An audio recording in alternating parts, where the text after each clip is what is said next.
actions, corporate lawsuits, and environmental impact statements. Were she here, I would have been asking her what it felt like to be the first chair of Northern Plains all those decades ago, half a century ago, and how it felt to be a woman leading this organization in the early 70s. Now I'm going to shift over to Teresa Erickson. Teresa grew up in Colorado, the daughter of a hard rock miner and a domestic worker. In 1980, she helped found the Western Colorado Congress, a citizens organization, and served as their original staff director until she moved to Montana in 1986 to lead Northern Plains staff. She served as staff director, what we now call executive director, for 33 years until her sort of retirement in 2019. So I'll start with this question, Teresa. Tell us about being the staff director for 33 years at Northern Plains. Did your being a woman influence how you led the staff, interacted with the board, on and on? Thank you, Joni. I guess I'd start out by saying that there is no glass ceiling at Northern Plains, and there never was, I don't think. And that all the women who went before me, I mean, by the time I became the director of Western Colorado Congress, actually I was the first staff person, so I was the director. So, you know, it wasn't that important that I was the director, but bras have been burned and women had led the way, and I benefited from that. And I was just on the tail end of that whole movement. And so it was like, yeah, of course I would be a director. It wasn't even really a question.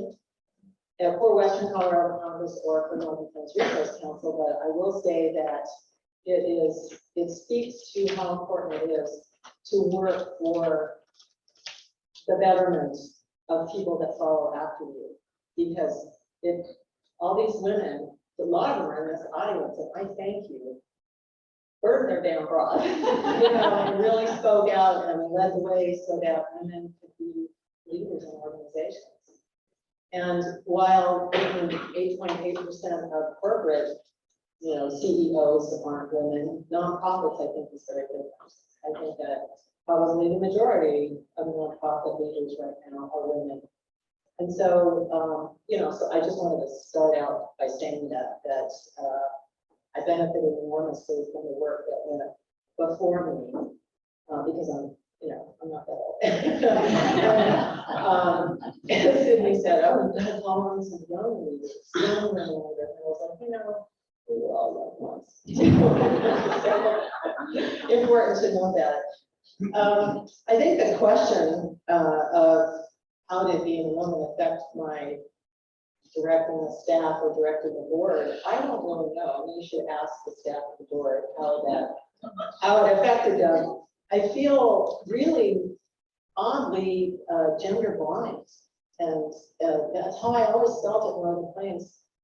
We weren't that deliberate about, oh, we need to balance it, you know, we need to have more women. I mean, sometimes, but it just happened naturally. The people who do the work are the leaders, and a lot of the women did the work until they became the leaders. That's how we reward people here. If you're good at something, we just give you more. Turn you into a leader. And so it just really did evolve really naturally, because I think people here come together to fight a common enemy, and all that kind of crap falls away. And you know, you figure out ways to work together. And you know, there's a lot of stories, I'm sure, of women who struggled, and we're going to hear more of them. There was definitely sexism, but not that much sexism within Northern Plains. It was more, you know, I became a director in 1980. My first job as a director at Western Colorado Congress, and environmental groups and farm ranch groups were definitely dominated by men, by guys. And so the sexism was from them, not necessarily from within our organizations.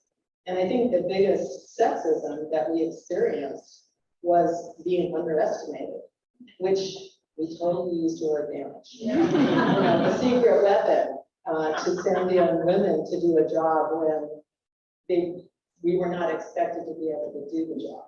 And that worked to our advantage over and over again. And I have a few stories about how that worked. But just a couple of other things I think to the real question about how did it affect my ability or my, you know, like the way that I directed the staff and the board is that I fell into some sexism myself, which is women are naturally assumed to be taking notes. Yes, I started. I think it's kind of funny, but it's common. I mean, just ask yourself how many times have the females been asked to take the minutes, or it's just assumed that you're going to take the minutes or the decisions or the notes for that meeting. And so, and women tend to be pretty good at it. And so I guess I kind of fell into that routine too, where you know, a bunch of people are on call and you look around or you look under Zoom and you ask a woman to take the notes. Ask yourself that question. I bet it happens more than you think. Another way in which I think being a woman affected the way I did things at one of the plants was being playful. And you know, I don't know if that's a female thing or not, or just the way you're raised, but I definitely felt like one of the ways that you survive this work is to have humor and to mock people, things like that. But to be playful and to enjoy the work and to celebrate it, to have birthday parties and to sing off key and name all of our cars. And at one time we even named our computers and things like that. But just it's kind of like a family, you know, it was a very, very familial. And to involve food, which is very much a part of the theme of today. We've talked about agriculture and ranching and farming, and a big part of our life at Northern Plains revolved around food. And just personally, I think that was natural for me. One of the things that my mom and I did until she couldn't do it anymore because as she became elderly, was we always picked choke cherries and we made choke cherry jelly. And so when I first learned how to fundraise, I thought, well, you know, it would be nice to share something with the people that I'm asking to donate money to us. And so I would, for years and years and years, give choke cherry jelly to people who were donors. You know, so I was like, "Can you give us $10,000? I'll give you a jar of choke cherry jelly."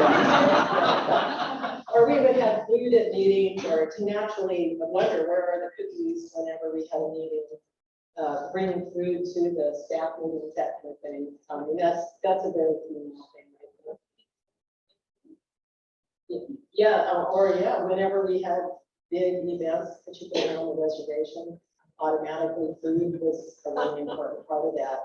So, so those are just a few of the things that I think might have been because I'm a woman in terms of how I directed the staff or the board, but really I think the staff and the board would be the better people to ask that question of. I guess I want to share more stories on the second question about women leaders, but and training women. But one of the ways in which it speaks so powerfully to somebody else who's sitting up here about being underestimated, and you know that making that to our advantage was we had a long protracted fight against the Tony Guerrero that took 37 years actually.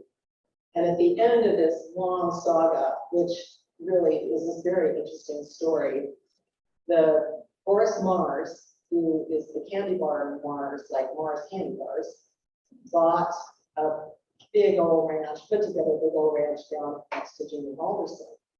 And it was Forrest's lawyers, they called Jeannie when there was an issue. They called Jeannie, they brought Jeannie in whenever they felt like they needed to quell the masses, because Forrest just turned right to me at some point for a second, said, I don't think you're gonna win. And it just pissed me off so much and made us so determined, I think, I mean, that and a lot of other reasons to win.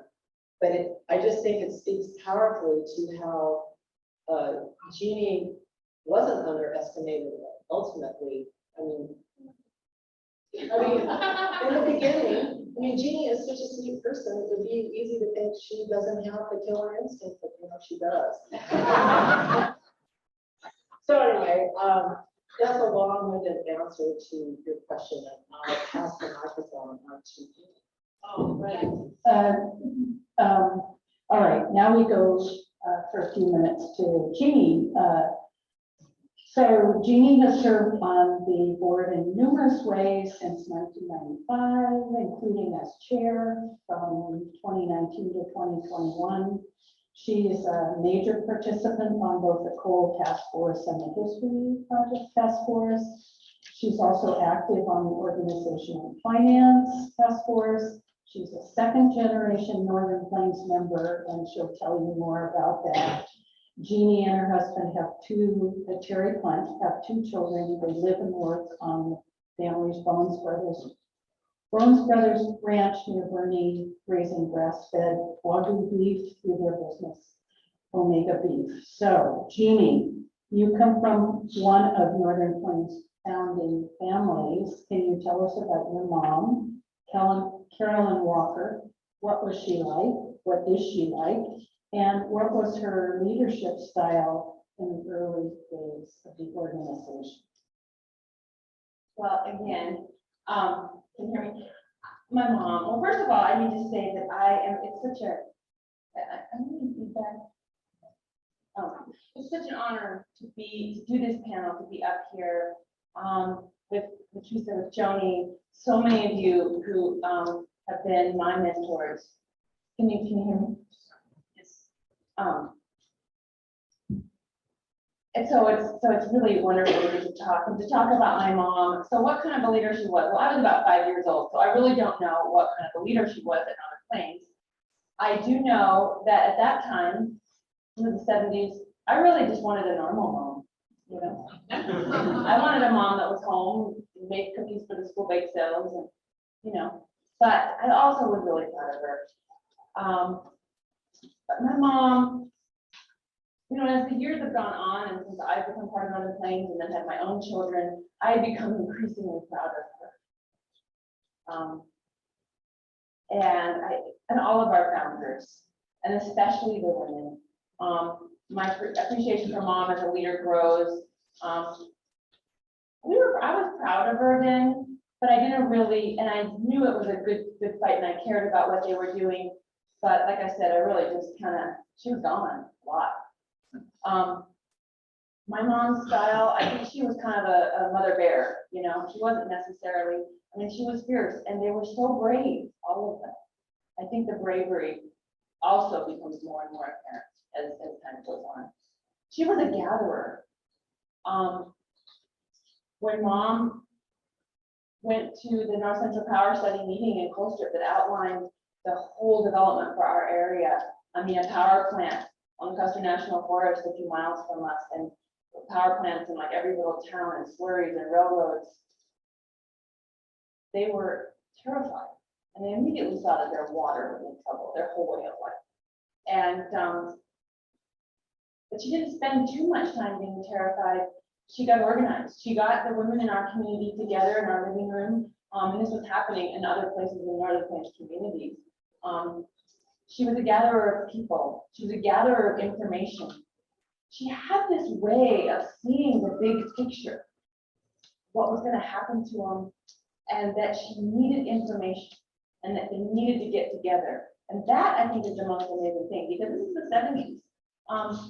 And ranchers aren't, as someone also pointed out in the other task force, they're not necessarily organizers or group joiners, and you darn sure don't talk to your neighbors about what they're doing with their land or what they're doing with theirs.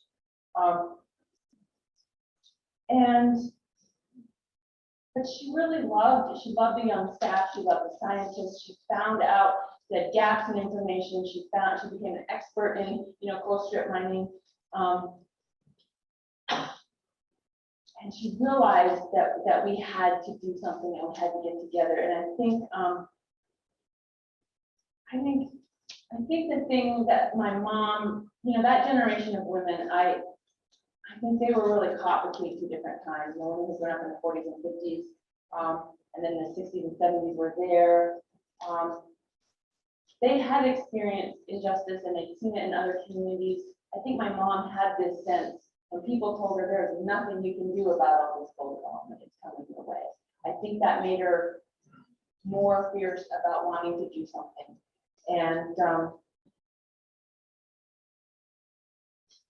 I think ranch women too, they're just kind of used to doing it all and filling in the gaps and making a hand, and they do everything. I mean, they do all the caretaking, and a lot of them do all the same ranch work that men do. And so they were kind of used to stepping in and sometimes taking charge, whether it was acknowledged or not. They were used to adding to the workload. And I think women of mom's generation wanted to do something where they could.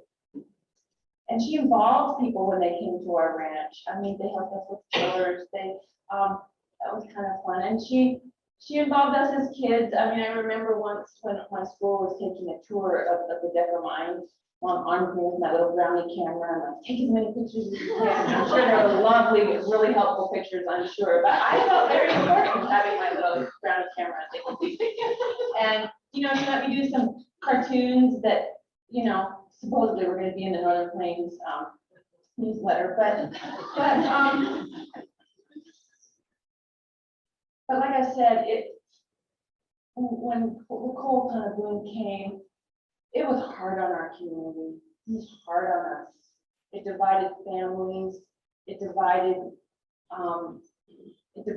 It split us. It split ranchers who were, it split us against each other. It's the story of colonization, right? Get two brothers fighting each other, and then it's real easy to swoop in and take over.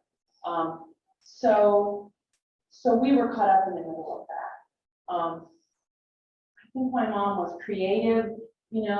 We had a party line in Bernie at that time. So if you picked up the phone and you were talking to your friends and neighbors about this, you had to be very, very careful because other folks who were, they could hear you. I mean, everybody, I don't know if we even understand what that means. They didn't have computers. They didn't have, I remember when we got a copy machine and she typed out everything, and they traveled. And Teresa and I have one of the same points. I think at that time, women were underestimated. And Northern Plains women leveraged this. So Teresa made that point. We didn't just, I think it's true. And I'll tell you a story. Early on, and I wish Ellen were here, and maybe someone who was there, but my parents and other Northern Plains folks took a trip to Washington, D.C. to go lobby for protections of our land and water against coal. My dad will say that trip was humiliating. He will say, we got there, they were ready for us. They made us feel foolish for being there. They made us feel like we're getting in the way of progress. To him, it was a horrifying experience. I don't really remember, and I can't now really talk about it. I think women were used to being talked down to and underestimated and made you feel stupid for having an idea or an opinion. I don't really know this. I could be outside, but I think the Northern Plains women were just gathering intel and strategy and like, okay, we've got to figure out how to, we'll go back, we'll get this done. And for my dad, it was, well, I don't think he made any trips to Washington, D.C. But it wasn't that he wasn't interested, he didn't care, But I think one of the lessons that I learned from my mom is not to let obstacles, identity, sexism, not to let that get in the way, not to stop you. They just organized and they worked with what they had, and they were practical and really pragmatic. And I think, and I'll read you, actually, I'll just read you a quote of something my mom said, which will give you kind of an idea of her sort of fierceness or how she took this struggle on. This is a speech she gave at something called the Symposium on Energy, October 25th, 1972. My name is Carolyn Alderson. My husband and I own and operate a ranch in Bernie, Montana. I'm here today as a board member of Northern Plains Resource Council, a citizens group based in Billings, Montana. I am here because the history, present, and future of the land and its peoples are in danger because of the existence of coal. To those of you who would exploit us, don't underestimate us and the land together as overburdened and dispense with us as nuisances. Speech went on, but she warned them. And then she said, actually, there's more to it, but it says, we are the land is historically the central issue in any war. We are the descendants, spiritually, not actually, of those who have always fought for this land, and we are prepared to do it again, and we intend to win. So anyway, I think the thing about women, and maybe about my mom, is that for my mom, land and her family, land and people can't be separated. They're linked. And maybe that's a unique, I mean, I know that men are just as attached, but I think women brought this perspective to the struggle to protect ranches from coal strip mining, and that because their land and their family were the same. She was fighting for her children, for her family, for her future, and for her land. It was all tied together. And I think one of the things I did hear Mom say to me is that it was clear to her in the early days that wherever there was destruction of land, there was destruction of human culture and individual human lives. Or she said, maybe it was whenever human beings were devalued, environmental destruction seemed to happen. And she really couldn't accept that. And so worked really hard to change that story. Well, thank you.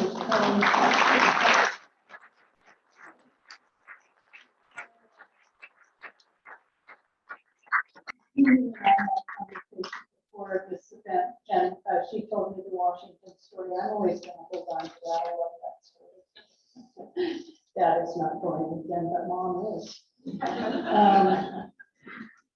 I'm going to bring Ellen back into the room, and because I don't feel like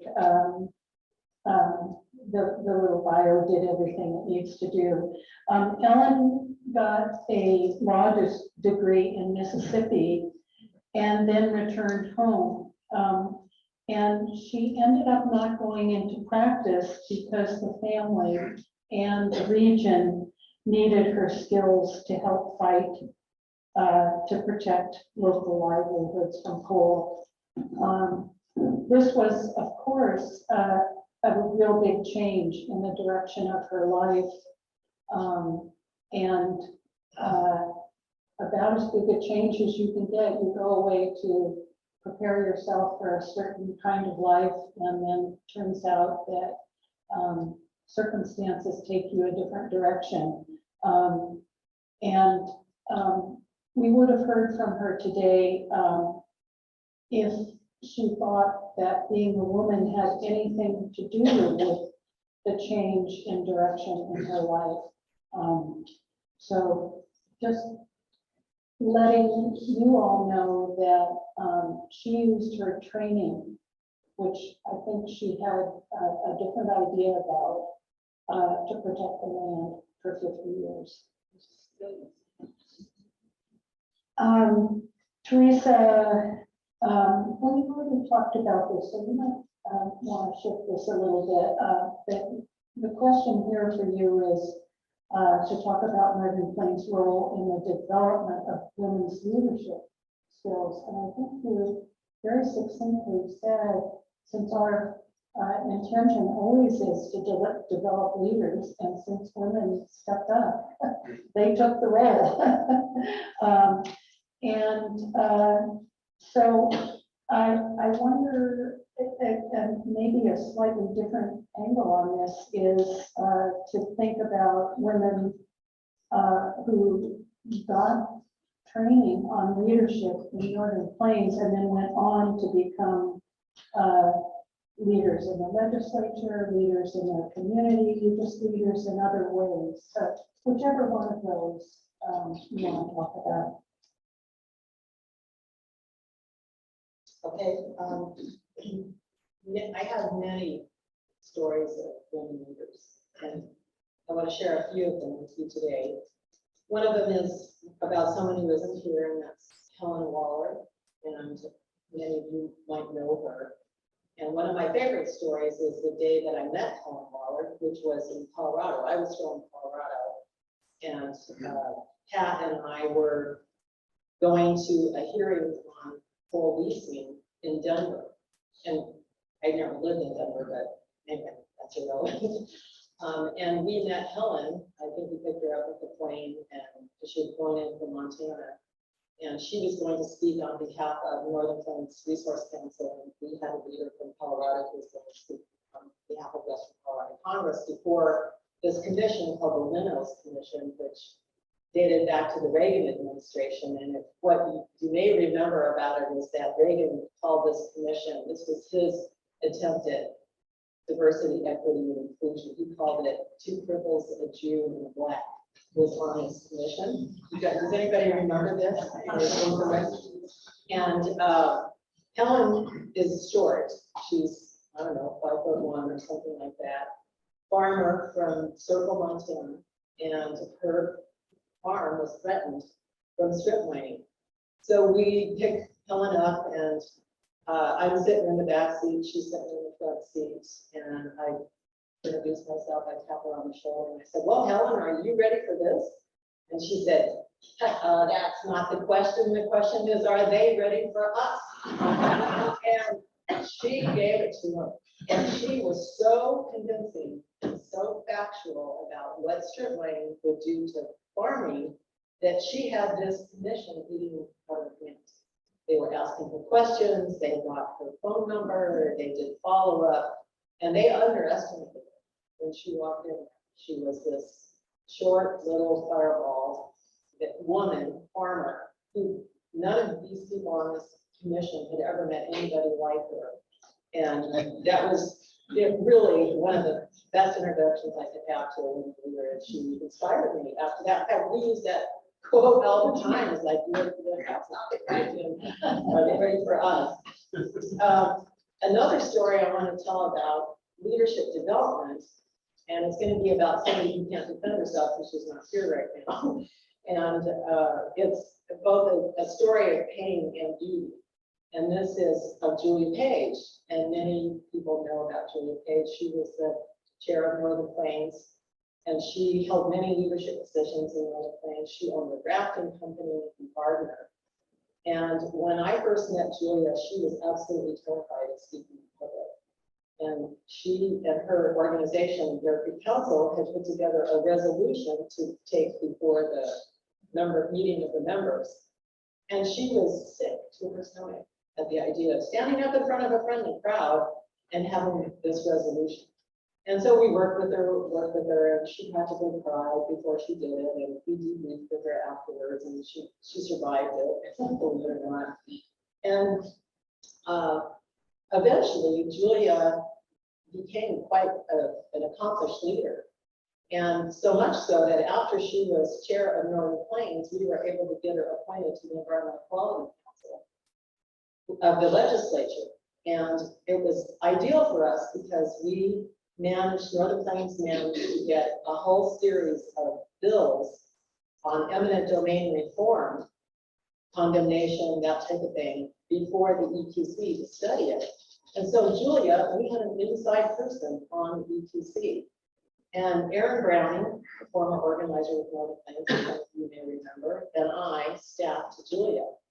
And so we went to our first EQC meeting, and she voted wrong 6 times in a row, just like that. She was one woman in, I think there's 6 people on the commission or on the EQC, and it's overwhelming. You know, all of a sudden, it's complicated bills, they have to do with property rights. And Aaron and I knew the information more just because we spent so much time with it. And it was such a lesson to all of us about how preparing a member and how you're up against, you're 1 in 6, and you're going to fight for a position. And she didn't know what to do, and so she voted wrong 6 times in a row in the audience. And Aaron is just crazy. He was practically tearing his hair out. And so for an organizer, one of the hardest things you have to do is to debrief with someone afterwards how they did, especially if they didn't do well. And so I remember on the drive home, we were like, so Julia, how do you think you did on that? I mean, we were less so than that. And we talked about the voting wrong 6 times, and she cried. And we all cried. I mean, it was really a painful thing. And after that, she was the most prepared, most, organized person in ETC, and she became truly our inside person, our inside weapon. But it was a painful experience, but it's what you have to do to develop leadership. You have to be honest with people. You have to be, we try not to be brutal about it, but it's hard to hear that you did something wrong and disappointed people you really cared about, especially since it was such a struggle to even get her there in the first place. But it taught us a lot about, it's not just getting somebody there, it's staying with them and helping them all the way through it. And we've learned that lesson again, several times. So, and Julia went on to do even more. I mean, she did the ultimate leadership, which is she raised money. That's the thing that most people are really afraid of. And we went to a training, and Julia became a really accomplished fundraiser, and she hated every minute of it. But she still did it anyway. And she had the courage to do it. She understood how important it was. And so Julia really is a wonderful example of a woman leader who, for whatever reasons, came to us with a lot of insecurities and overcame them. And so, I love the story about Julia because she's not here to defend herself in part, but she is one of my favorite people, and she was a wonderful chair. And in fact, she was sued for listening to me because we had been involved in a ballot measure and we lost. We came close, but we lost, and it doesn't matter if we came close. And afterwards, just to punish us even further, the mining industry basically orchestrated a lawsuit against us. And they sued Northern Plains, and they specifically sued Julia Page because when we were sued, we had to respond in the press. And so she was like, well, what am I going to say? We always talked about that in advance. And I said, well, okay, what I think what you should say is you should say that this guy, the Office of Political Practices, I don't want to go into too many of the details of it, but he was the Commissioner of Political Practices, and he is the one that brought the case against us. And she said, he's just doing the bidding of the mining industry. And so he sued her for defamation of character. And, he was a public official, and so the test for that is really, really high. But it could scare somebody a lot. I mean, and once again, Julia cried. She'd just been sued. She's been named in a lawsuit. Well, ultimately, every single daily newspaper in the state editorialized on our side. That this guy was such a weenie that, he was a public official, and he couldn't even take the truth. Because when you're in Office of Political Practices, it's a complaint-driven process.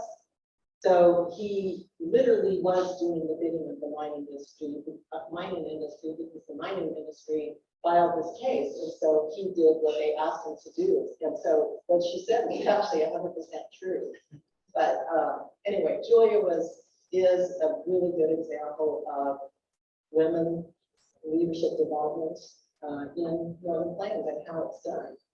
And it's, one thing I have to say just about this whole topic and this whole panel that I wrestled with, and I talked to Pat, my husband, about this a little bit, and he helped me think it through. He said, oh, don't answer the question, just say what you want to say. Is that it's not really about being a woman versus a man.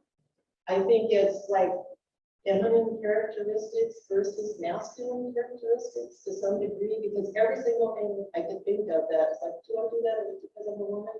I could think of a woman who was the exact opposite. And then I thought, well, Margaret Taylor, she's a Sarah Palin. I mean, there's like a lot of bad examples of women. And so I struggled with this whole question a lot about being, what does it like to be a woman and be a leader? Because I do experience this gender blindness when it comes to leadership. We've had fabulous male leaders as well. And I have equally as many great stories about male leadership too. So I just think that's important to say today, because I don't feel good about, wailing on men for things. I mean, sometimes I do, but in general, I don't think that's healthy in our society. We're already so divided that dividing the genders is not a particularly helpful thing to have happen. So. Well, I was really struck with, in preparing for this, the fact that all three of you, including Ellen, felt that it was absolutely a true and accurate statement to say women have been equal leaders starting in 1972. And I think there's something there to explore a lot more than we'll be able to do today. I mean, Tracy is basically pointing out one thing of many, I'm sure, and that is that the beginning people had the incredible wisdom to say, we have to commit ourselves to developing, supporting leaders. Well, guess what? Half of the population is female, so, but I think there must be other answers too. So I think we'll all leave this room with a lot of new information and a whole bunch of questions. Because while being a part of Northern Plains over 50 years did not require a whole bunch of strategizing about how you could be heard, strategizing to get into a position of leadership. Over those 50 years, a lot of women were experiencing that. Jeannie, the next question for you, I feel as though you might feel you've already covered enough, which is about your mom's specific leadership qualities, which you talked about. And I think the anecdotes you chose say so much about her and her quotes, the way she was able to articulate, don't mess with us, basically, you're gonna be sorry. I wonder if instead, and if you have more to say about her and watching her as a leader, how that might have affected you, that's great. If not, if you could pass along a message to future women leaders of Northern Plains, do you have any thoughts about that? Yeah, and I think I'll kind of just back up a little bit to say about how I even came into this, because I think, and there's probably other people that understand, when you're the child of an activist, oftentimes you go one or two ways. You either carry on that activism or you run from it or become the opposite. And I just want to talk a little bit about that before I talk about what I would say to other young women.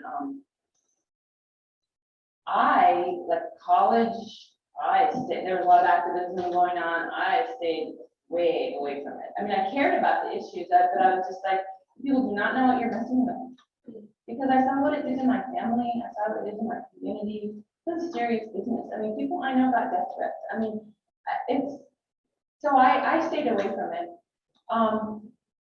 But I got pulled in because I was homesick.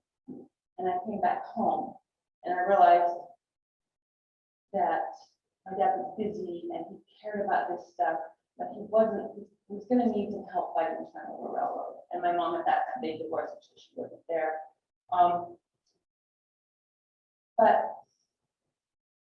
And I also had the great opportunity to travel and spend some time in Central America and look at some of the imbalances and some of the injustice issues, and it kind of woke me up. I realized, some of these struggles, these are the struggles of the Northern Cheyenne people that I live 5 miles away from. These are the struggles of those of us facing massive kind of takeover of these companies, and it kind of woke me up. And I came home because I was homesick. I missed the land, I missed the place. And the other thing I started to realize when I came home was that, yes, these fights took a lot from us, and they took my mom away a lot, and I think they were hard on my family. But we also had this community. I realized that, you know, the Northern Plains Ranchers, the Northern Plains community, the staff, I had this family that really became my family when in many ways both of me to our area kind of blew us apart. And so that's why I always do. People say, oh, you're so passionate. I get a little weepy, I get a little teary, I get a little passionate about this work because this organization is so much more to me than just a group that kind of fights stuff or advocates for things. It's family. And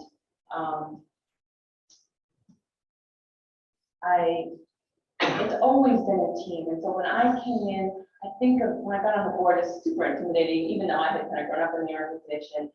I mean, these amazingly smart people, and they're intense. You go to a board meeting, and they're hours and hours long, and people argue, and you know, it's like, whoa.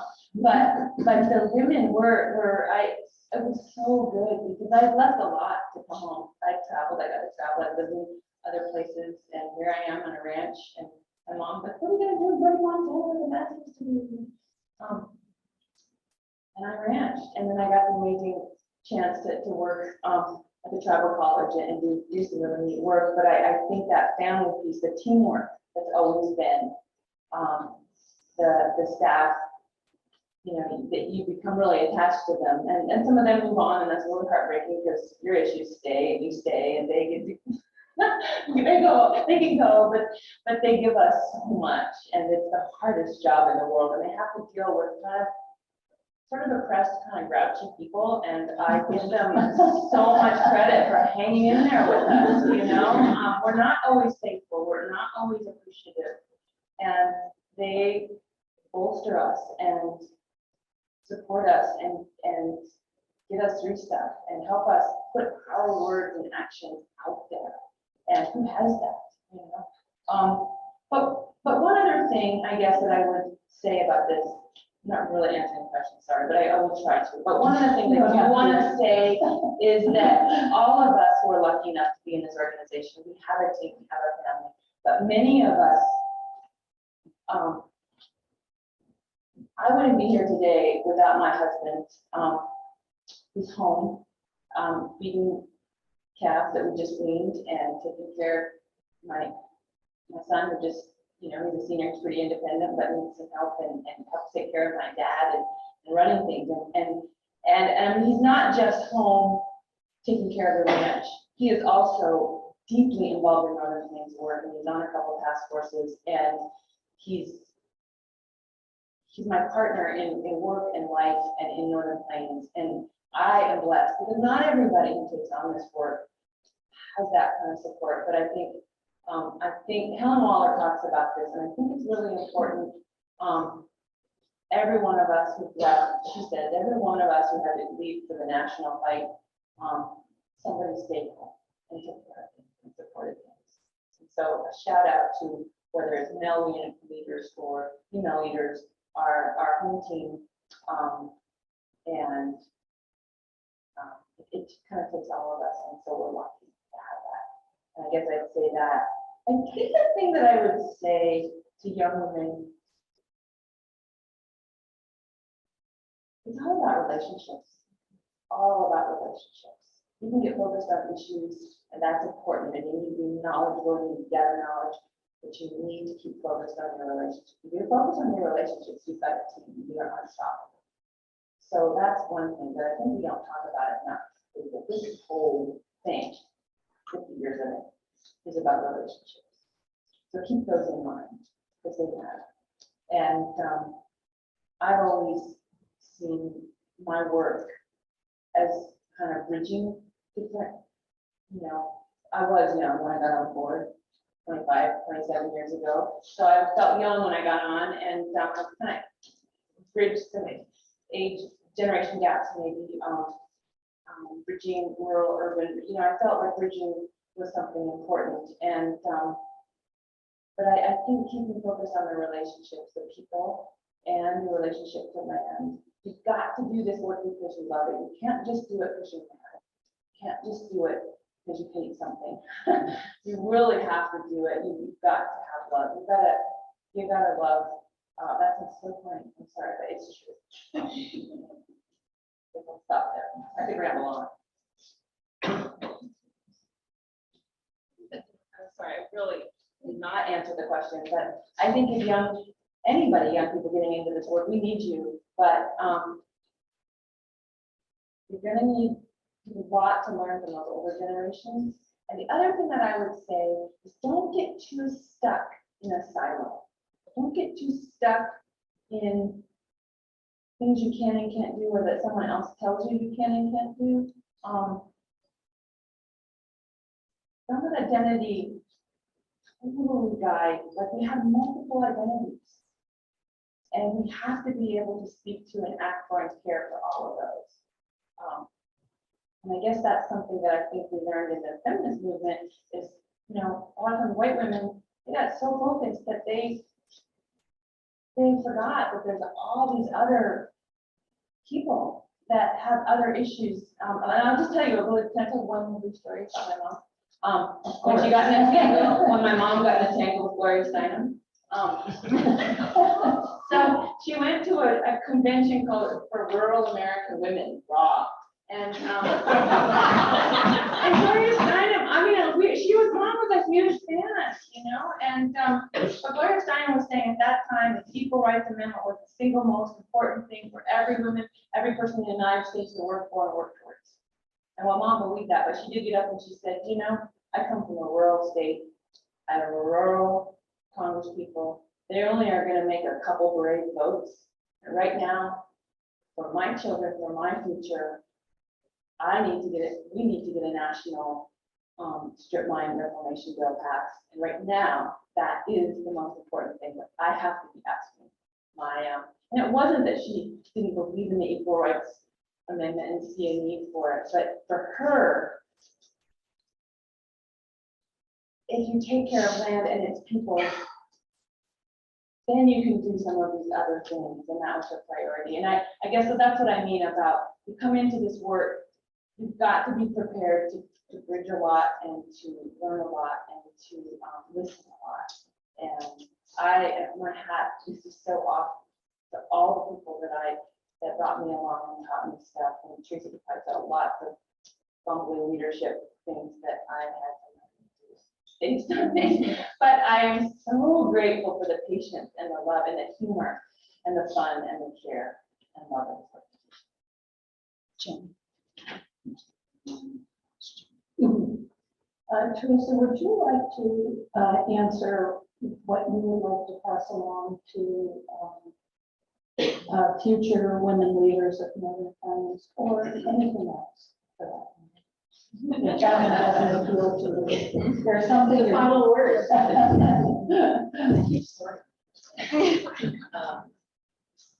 Yeah, I think Jeannie hit it on the head as far as it's all about relationships. But I think one of the things Ellen might have said, since Ellen's not here, and I had the opportunity to interview Ellen for her oral history as part of the history project, and I'm so sorry I didn't do that interview 33 years ago when I first came to North Plains, which I think is just really a lesson. When you find out about somebody's background and her story, it just paints the picture so well that I think one of the things she might say, and it's certainly been my experience too, is this work is very rewarding, but it also can cost you dearly.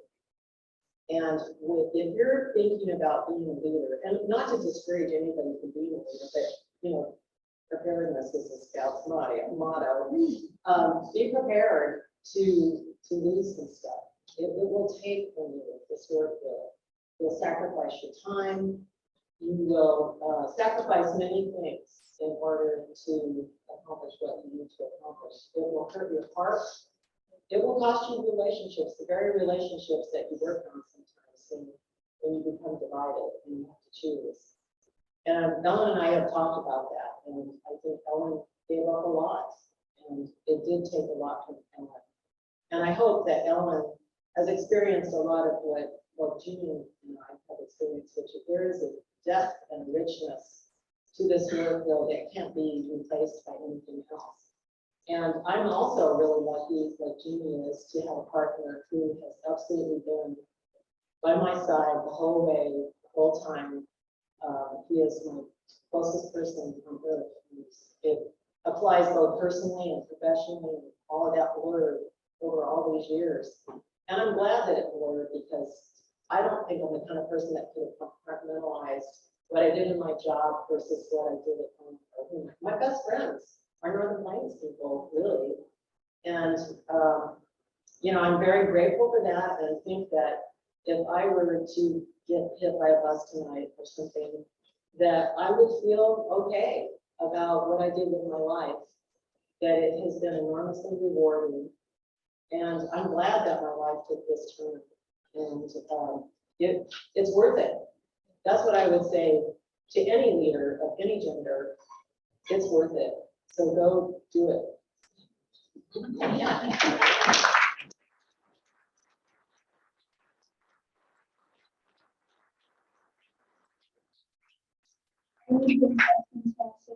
5 minutes left total.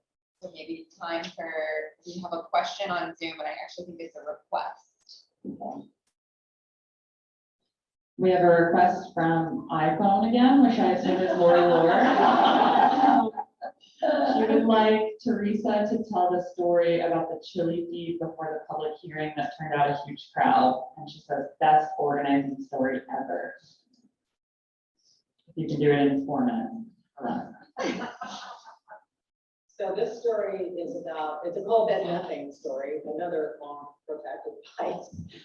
And what happened is we were able, Northern Plains was able to win a series of hearings on coal bed methane. And prior to that, the state was just letting loose the oil companies, and they were starting to drill like crazy. And we filed a lawsuit and blah, blah, blah. And we ended up getting 6 hearings, and one of them was in Laneview, the capital of the Northern Cheyenne Nation. And there are not, for those of you who have been to Laneview, there are not a lot of places to have meetings in Laneview, and the Catholic Church is one of them. And actually the deacon of the church was sympathetic to us. So we learned that the hearing was going to be at the Catholic Church, because they have a good meeting room at 7. So we thought, well, we'll have a chili feed at 5 at the Catholic Church, because it's the only place to have a meeting. So we had a big chili feed at 5 o'clock, and people came in droves to the chili feed. And by the time the BLM got there to set up, like they got there at 6:30 with the microphones and stuff, they were in for a huge surprise because the place was packed. And they felt, you know, awkward anyway. They were so visibly uncomfortable, which again, we jujitsu'd that and used it to our advantage. And so they come in and, you know, they try and clear us out. I mean, and they're not going to be clearing us out. And we did kind of make room for them. In fact, we helped them set up chairs and things like that. And the Northern Cheyenne tribal chair was a woman at the time, Jerry Small. And when the hearing started, this was, you know, people had been fed chili, the BLM was already freaked out. We had the advantage of drum cycle, we had a drumming group singing in advance. I mean, the BLM was so scared at this point and so out of their element. You know, that's one of the rules of organizing, is take your enemy out of their realm of experience, because it causes fear, confusion, and retreat.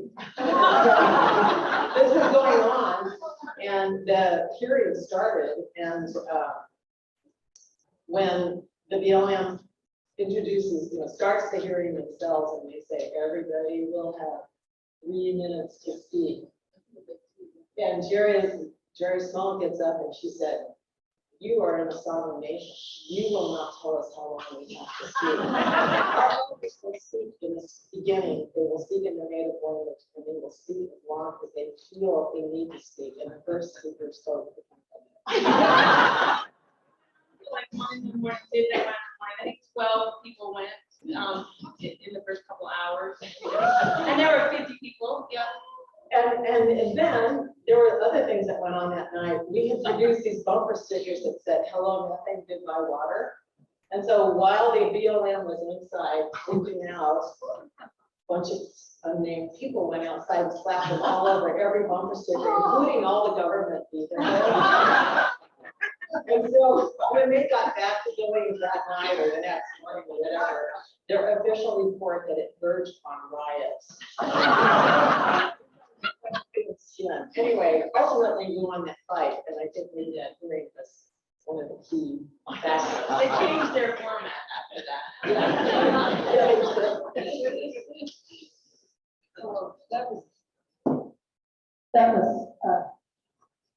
that's a story for the ages, isn't it? We're all gonna take that one. I knew this session was gonna end with a hunger for more. There was no chance that it would end any other way. And I'm just full of curiosity now, because I think highlighting the fact that women in Northern Plains were on equal footing right from the beginning raises some really interesting questions. How did that happen? And what was it that was at play to make that happen?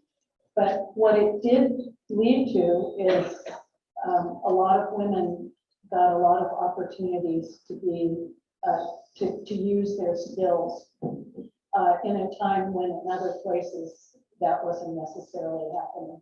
And that is really something to be proud of. One more thing to be proud of, one more thing. So thank you so much. One more round of applause.